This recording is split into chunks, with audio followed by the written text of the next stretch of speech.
They're way and missing the kick by 3 or 4 lengths was Fire Dragon and slowly over Shama. Kolkata racecourse, এখানেই 2007 সালে রচিত হয়েছিল এক ঘৃণ্য হত্যা ষড়যন্ত্র, যার অন্যতম মাথা ছিলেন অম্লান দত্ত, ডন বস্কোর প্রাক্তনী। তার অন্যতম সহযোগীদের মধ্যে ছিলেন জকি ক্যান্টিনের ম্যানেজার সঞ্জয় ব্যানার্জি, আর তাদের নিশানায় ছিলেন দক্ষিণ কলকাতার দেশপ্রিয় পার্কের বাসিন্দা আইনজীবী শ্যামাপ্রসাদ রায়। অম্লান দত্ত, সঞ্জয় বন্দ্যোপাধ্যায়, রামকুমার মণ্ডল, আর এই চারজন অরিন্দম ঘোষ, বিজয় বাহাদুর সিং, বিজয় রায়, অমিত সিং। অম্লান ডন বস্কো স্কুলের প্রাক্তনী, বাবা কোটিপতি ব্যবসায়ী। রেসের ময়দানে নিয়মিত যাতায়াত ছিল তার। সেখানে পার্কসাইড রোডের বাসিন্দা শ্যামাপ্রসাদ রায়ের সঙ্গে পরিচয় হয় তার। নিজেকে আইনজীবী বলে দাবি করতেন শ্যামাপ্রসাদ রায়। রেসের ময়দানে নিয়মিত যাতায়াত ছিল তার। রেসের ময়দানে পরিচিতদের জানিয়েছিলেন আইনি পেশার পাশাপাশি তার অ্যান্টিকের ব্যবসাও রয়েছে।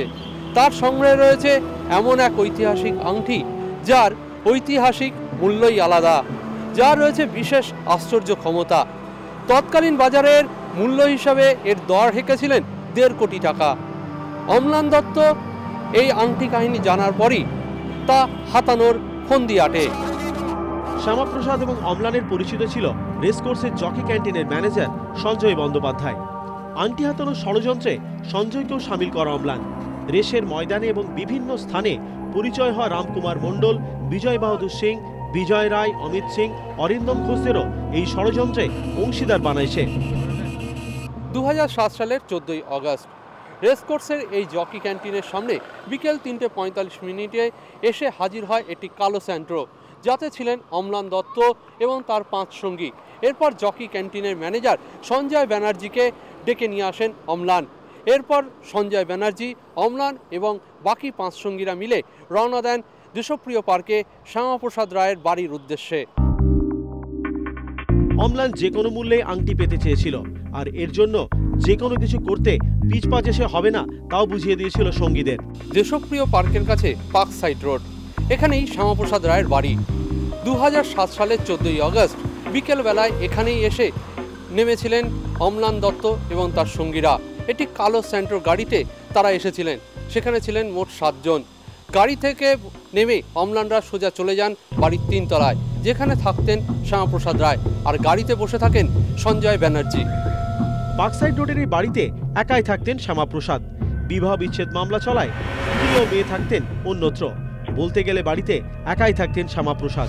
মিনিট 45 ধরে এই 3 তলার বাড়িতেই ছিলেন অম্লান এবং তার সঙ্গীরা। মিনিট 45 পরে এই রাস্তা দিয়েই তারা নেমে এসে কালো স্যান্ট্রো গাড়িতে সোজা বেরিয়ে যান। গাড়িতে ততক্ষণ পর্যন্ত বসেছিলেন সঞ্জয় ব্যানার্জি। অম্লানের চলে যাওয়ার পর শ্যামাপ্রসাদকে আর প্রকাশ্যে দেখা যায়নি।